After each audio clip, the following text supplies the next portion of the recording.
वहशत ने जिंदगी की रवानी उजाड़ दी, वहशत ने जिंदगी की रवानी उजाड़ दी, एक वाक़ये ने सारी कहानी उजाड़ दी, वहशत ने जिंदगी की रवानी उजाड़ दी, एक वाक़ये ने सारी कहानी उजाड़ दी, और कमसिन बदन पे बोझ है बूढ़े दिमाग का, कमसिन बदन पे बोझ है बूढ़े दिमाग का, संजीदगी ने मेरी जवानी उजाड़ दी।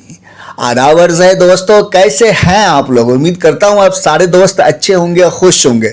दोस्तों आज JKPSC यानी Jammu Kashmir public service commission का इम्तहान हुआ है उर्दू ऑप्शनल का। तो आज फर्स्ट पेपर हुआ है, तो मैंने सोचा कि एक वीडियो बना के दिखाऊंगी क्या है, किस तरह से सवालात आए हुए हैं, और हो सकता है आप दोस्तों के पास सवालिया पर्चा होगा भी तो देखे भी होंगे आप में से बहुत सारे दोस्त, और बहुत सारे दोस्त नहीं भी देखे होंगे। तो आप देखिए किस तरह सवालात पूछे गए। हालांकि सवालात बहुत आसान है और सेकंड पेपर कल है, तो आप देखिए कल किस तरह सवालात आते हैं। और आप लोगों का बचा हुआ है यानी कि UPPSC उर्दू ऑप्शनल का सेकंड पेपर पर मैंने नहीं बनाया। एक्चुअली सवालात थोड़े टफ पूछे गए हैं, तो मुझे 3 आशार जो है हमें तलाश करने होंगे। UPPSC उर्दू ऑप्शनल का जो सेकंड पेपर है उसके 3 आशार हमें सर्च करना होगा, और मेरे पास थोड़ा सा उतना ज़्यादा पहले जैसा वक्त नहीं है कि मैं सर्च करूं, तो मैं करूंगा, ऐसा नहीं कि नहीं बनाऊंगा, बिल्कुल बनाऊंगा। तो वो 3 या 4 अशार हैं जो कि मुझे तलाश करने होंगे, और थोड़े से अशार भी इस तरह से पूछे गए हैं। हालांकि मुझे आधा दीवान गालिब याद है, आधा जो है बाले जिब्रील याद है, और फैज़ के भी बहुत सारे कलाम मुझे ऐसे ज़बानी याद हैं। क्योंकि इसी फील्ड में रहा तो मेरे जैसे आदमी को भी जो है 3-4 अशार तलाश करने पड़ेंगे। इस तरह सवालात वो दिए, पता नहीं क्यों ऐसा दिया है। हालांकि फर्स्ट पेपर बहुत आसान है, सेकंड पेपर को इतना टफ करने की क्या ज़रूरत थी। तो खैर कोई बात नहीं। तो चलिए दोस्तों वीडियो का बाज़ाब्ता स्टार्ट करते हैं और देखिए किस तरह सवालात पूछे गए हैं। तो दोस्तों यहाँ आ गए सवालिया पर्चा पे, और ये सवालिया पर्चा मुझे शाइस्ता यूसुफ से मिला है जो कि JKPSC का इम्तहान दी है, और कुछ दिन गाइडेंस ली थी हमसे और अच्छे से मैंने गाइड किया था। तो दुआ करिए कि अल्लाह पाक इनको कामयाब करे। और देखिए कि ये सवालात हैं और आसान है, जैसा कि मैंने बताया आपको कि आसान सवालात पूछे गए हैं इसमें।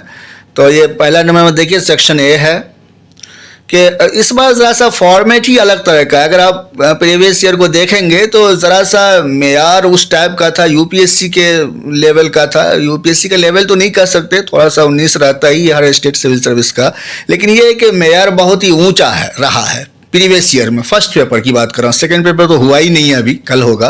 तो ये बिल्कुल ही उस तरह से नहीं होता, ये समझ लीजिए कि बहुत ज़्यादा आसान करके इन्होंने दिया है। देखिए किस तरह से पूछ रहे हैं, कोई गुमाने फिराने की बात नहीं है। दर्ज झैल पर तनकीदी नोट 100 अल्फाज में लिखिए। अब ये छोटा छोटा सा दे रखा है, कोई एक बच्चा भी लिख लेगा इस पर कि वस्ती हिंद आरियाई दौर। B नंबर उर्दू और खड़ी बोली का रिश्ता क्या है वो लिखिए। उर्दू के आगाज़ के बारे में महमूद शिरानी का क्या नज़रिया है वो लिखिए। और दाल नंबर में उर्दू की तहजीबी व सकाफ़ती बुनियादें क्या हैं वो आप करिए। और उर्दू रस्मुल ख़त की खुसूसियात, तो इस पर मैंने इनको मटेरियल दिया था, इन पर मैंने मटेरियल दिया था। तो ये हो गया। आप देखिए नंबर 2 में फिर उसी तरह से तनकीदी नोट लिखिए। 3 दिए हुए हैं कि जदीद हिंद आरियाई ज़बानों की ग्रोह बंदी, ठीक है, जिसको कहते हैं, ये जो है ग्रुप बंदी जिसको कहते हैं, तो वही है ग्रोह बंदी। और बे नंबर में दक्कनी उर्दू की लिसानी खुसूसियात, ये फेवरेट सवाल है, हर बार पूछता है हर जगह। और कुली कुतुब शाह की शायरी, तो ये है, पढ़े ही होंगे कुली कुतुब शाह की शायरी, आप बिल्कुल पढ़नी चाहिए। ये दक्कन में कोई शायर का सबसे ज़्यादा मशहूर है तो वो कुली कुतुब शाह है, क्योंकि ये पहले साहिब दीवान शायर हुए, तो इस वजह से इसकी अहमियत बढ़ जाती है। कुछ अशार को हमेशा याद रखिए, थोड़े टेढ़े मेढ़े अशार मिलेंगे, लेकिन आप कहीं पर चिपकाने के लिए कहीं बोल दिया कि भाई दक्कन की तारीख लिखिए, दक्कनी उर्दू की तारीख लिखिए, तो 2 अशार भी दे देंगे ना कुली कुतुब शाह का, फ़ौरन उनको समझ में आएगा कि हाँ भाई इन्होंने तो पढ़ा है। तो अशार आपको जल्दी याद नहीं होंगे, थोड़े टेढ़े मेढ़े होते हैं, उस ज़माने की उर्दू है ना। तो ये है। देखिए 3 नंबर में दर्ज झैल पर तनकीदी मजमून लिखिए। सिर्फ तनकीदी मजमून ही ये लिखवाए हुए हैं और कुछ नहीं लिखवाए हुए हैं, सिर्फ तनकीदी मजमून लिखवाने के पीछे पड़े हुए हैं। دیکھیے کیا ہے درج ذیل پر تنقیدی مضمون لکھی. کیا دکن میں اردو مرثیہ نگاری, ٹھیک ہے. اور وجہی کی کتاب صبرس کی زبان کیسی ہے, تو بالکل آسان ہے. اور دکنی اردو کی غزل گوئی, تو یہ ہے. مطلب ہلکے پھلکے سے اشعار دیے ہوئے, ہلکے پھلکے سے سوالات دیے ہوئے ہیں. کوئی یہاں پہ تنقیدی مضمون ہی صرف لکھوائے ہیں پورا پیپر میں, اور ان کو کچھ آیا نہیں ہے کہ اچھے سے سوال بنائے. تو دیکھیے مثنوی قدم راؤ پدم راؤ, یہ انہوں نے کہا ہے کہ بھائی اس پر آپ کو تنقیدی مضمون لکھنا ہے. آپ جانتے ہیں یہ کہ اردو کی پہلی مثنوی مانی جاتی ہے مثنوی قدم راؤ پدم راؤ. فخر الدین نظامی کی مثنوی ہے یہ. تو اس وقت کی زبان کیا کہانی وغیرہ تھوڑا سا آپ ایکسپلین کر کے لکھ دیجئے کیا کہانی نہیں ہے. اور دکن میں اردو زبان, دکن میں اردو غزل کا ارتقاء, ٹھیک ہے. اور دکنی اردو پر علاقائی اثرات, جو وہاں کے جو علاقائی زبانیں تھیں ان زبانوں کے کیا کیا اثرات ہوئے دکنی اردو پر, کون کون سے الفاظ استعمال ہو رہے ہیں یا ہوئے ہیں, تو اس کو آپ لکھ سکتے ہیں یہاں پہ. اب دیکھیے سیکشن بی میں آتے ہیں. میں سوچا بنا دوں, چھوٹا سا ویڈیو بنے گا, کیونکہ اس میں ویسا کوئی سوال ہے نہیں کہ اس کو میں ایکسپلین کروں یہاں پر بتاؤں, کیونکہ ویسا سوال ہی نہیں پوچھا, صرف تنقیدی نوٹ ہی لکھوائے ہوئے ہیں. یہ کہ درج ذیل پر تنقیدی نوٹ 100 الفاظ میں لکھیے یہاں بھی. اب یہ دیا ہوا ہے اردو میں داستان نگاری کی روایت, یہاں داستان نگاری کر دیا ہے, ٹھیک ہے, ویسے داستان گوئی ہوتا ہے.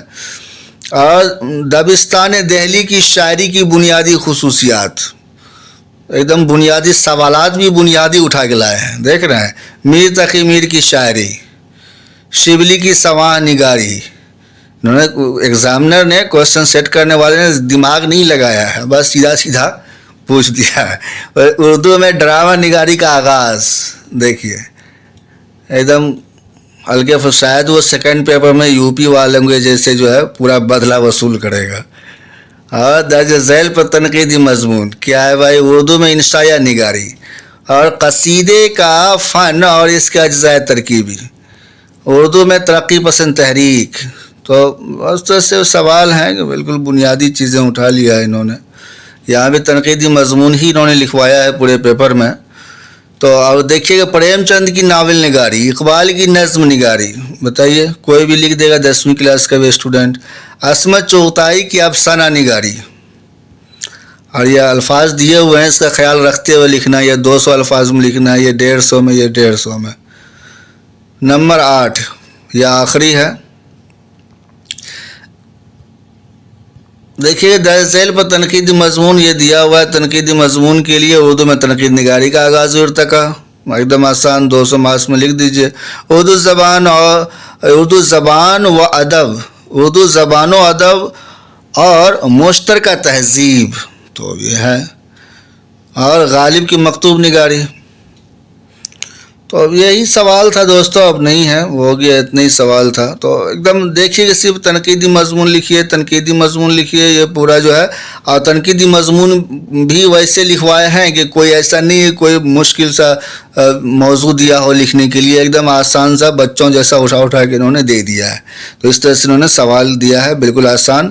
اور میں سمجھتا ہوں کہ کوئی بھی اسٹوڈنٹ جو ہے وہ نہیں کہے گا کہ ہاں بھائی سوال مشکل تھا, سارے لوگ لکھے ہوں گے. ویسے بھی جموں کشمیر کے لوگوں کی اردو ٹھیک ٹھاک ہوتی ہے کیونکہ مادری زبان وہاں پہ رہی ہے. اب وہ ہو گیا ہے, پہلے تو کمپلسری تھا کہ آپ کسی بھی مذہب سے ہیں لیکن آپ کو اسکول میں اردو رکھنا ہے, کمپلسری تھا. تو اب ان لوگوں نے بدل دیا ہے چیزوں کو, تو سبوں کا اچھا گیا ہوگا یہ. تو آپ دیکھیے سیکنڈ پیپر کل ہوتا ہے, تو اس کے بعد پھر دیکھتے ہیں کیا پوچھتے ہیں نہیں پوچھتے ہیں. تو چلیے دوستو ملتے ہیں کسی نئے ویڈیو میں. اور دوستو دیکھیے میں ایک بات بتاتا ہوں رک کر کے, اگر آپ سن رہے ہیں تو ابھی تک اگر آپ ویڈیو میں بنے ہوئے ہیں, تو میں صرف سول سروس کے لیے ویڈیو بناتا ہوں, چاہے UPSC ہو یا اسٹیٹ سول سروس ہو, اس لیے ہمارے سبسکرائبرز بہت کم ہوتے ہیں. تو اگر آپ کو برا نہ لگے تو سبسکرائب کر لیجیے, اگر نہیں کیے ہیں تو. اپنا خیال رکھیے, اللہ حافظ.